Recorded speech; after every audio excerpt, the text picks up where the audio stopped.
I stood in the scorching Colorado sun, squinting at the empty spot where our car had been 10 minutes ago. My wife, Emily, and her friends Sarah, Jessica, and Megan had vanished. At first, I thought it was one of their dumb pranks. They were always pulling stuff like this, testing how much I'd take before I lost it. 5 years of marriage, and I'd grown used to their games, the way they'd laugh at me, the way Emily would join in instead of having my back. But this felt different. My phone was in the car charger, my wallet in the glove box. All I had was a faded t-shirt, jeans, and a sinking feeling in my gut.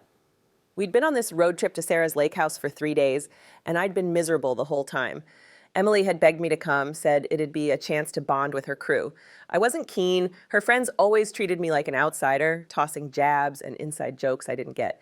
But I went because I loved her, or thought I did. The gas station was a dusty stop off the highway, a flickering sign and a single pump in the middle of nowhere. I'd gone inside to use the bathroom, figuring they'd wait. They always waited. Except this time, they didn't. An hour passed. I paced the cracked pavement, kicking pebbles, telling myself they'd be back, Emily's voice calling, "Gotcha!" But the road stayed quiet. 2 hours in, sweat dripped down my neck, my throat dry. I replayed the trip. Sarah's smirk when she accidentally spilled coffee on me, Jessica whispering to Emily, making her giggle while glancing my way, Megan's smug grin. I should have seen it coming. A truck pulled up, its engine rumbling. The driver, a big guy with a gray beard and a stained cap, leaned out. "You okay, buddy? Been standing there a while." His voice was rough but kind. It hit me hard. I wasn't okay. They weren't coming back. Emily wasn't coming back. I swallowed, keeping my voice steady.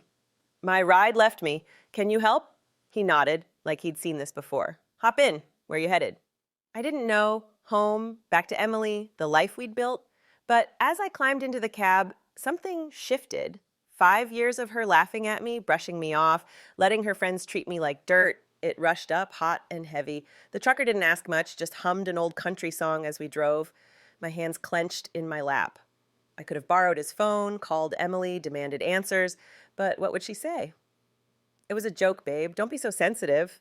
I'd heard it before. Every time I complained about her friends, she'd roll her eyes, say I didn't get their humor. Maybe I didn't. But standing there, abandoned like a stray dog, I realized they didn't get me either. And Emily, she'd picked them over me again and again. He dropped me off at a crossroads, pointing toward Grand Junction, the nearest town. "Good luck, man," he said, tipping his cap. I nodded, throat tight, and started walking. My shoes scuffed the dirt, the sun beating down.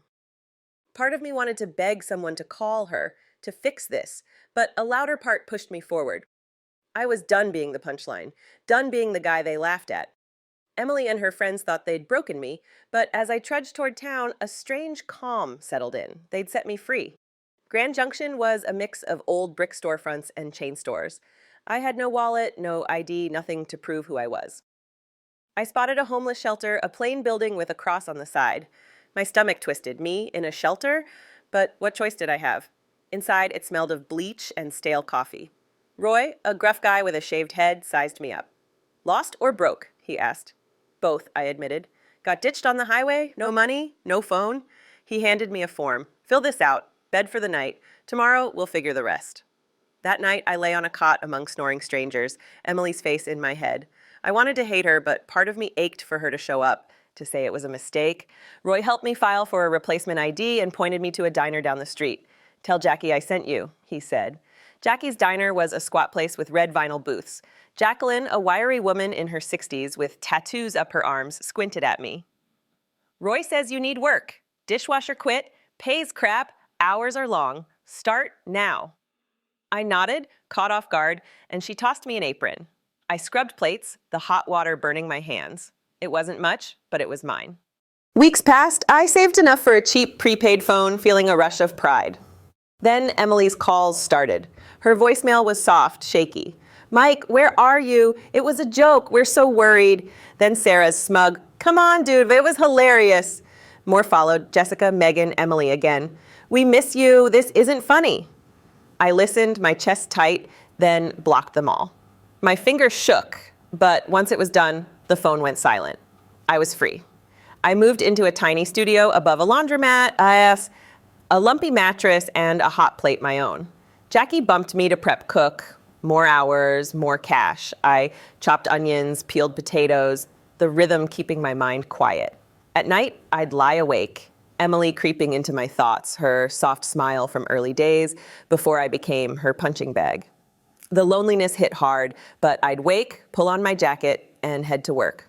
No one mocked me. I could just be Mike. Then Anna walked in. A med student, she came to Jackie's twice a week, always in the same booth, buried in textbooks. Denver omelet, no tomatoes, extra coffee. I'd mess with her, swapping my name tag, Tom one day, Dave the next, to see if she'd notice. One morning, with Rusty pinned on, she looked up, eyes narrowed. "Your name tag's wrong." I grinned. "Is it?" She smirked and went back to her notes. That was our first moment. Anna became my highlight. I'd refill her coffee, clear her plate, and one day she came in frazzled. Exams, no sleep. I slipped her an extra hash brown. "You're sneaky," she said, smiling. Months later, she asked me to a pizza place when her friends bailed. We split pepperoni and soda, laughing about my name tag trick. "I knew it wasn't Rusty," she teased. It was easy, natural. 6 months later, she moved into my studio, her books crowding the space. A year after, we got a real apartment. Anna was different. She didn't mock me, didn't make me feel small. When I doubted myself, she'd say, "You've got this." And I believed her. Emily kept emailing, finding my address somehow. "I miss you. Your grandma's worried." I deleted them, the old ache fading. Anna caught me frowning at my phone once. "Who's that?" "Nobody," I said. She didn't push. My life was with her now, not Emily. Jackie offered me a chance to run a new diner, a hole in the wall with 10 tables. I hesitated, scared I'd screw it up, but Anna's confidence pushed me to say yes. It was chaos, forgotten orders, burnt fries, but I figured it out. The place hummed, regulars trickling in. Jackie nodded approval. "Not bad, kid." Then Emily found me on LinkedIn, viewing my profile 27 times in a day. I saw her name, her short hair, tight smile. My heart raced. 15 years, and she was back, poking into my life. 3 diners, Anna, our 2 kids. I didn't tell Anna, just kept working, ignoring the itch. 3 days later, Emily, Sarah, and Jessica walked into my diner. I saw them before they saw me picking a booth. I grabbed a coffee pot and approached. Emily's eyes widened. "Oh my God, it's you," Sarah smirked. "Look at you, big shot." Jessica stayed quiet. "What do you want?" I asked, voice hard. Emily leaned forward, fingers twisting. "Mike, we need help." Her business had tanked, her marriage over.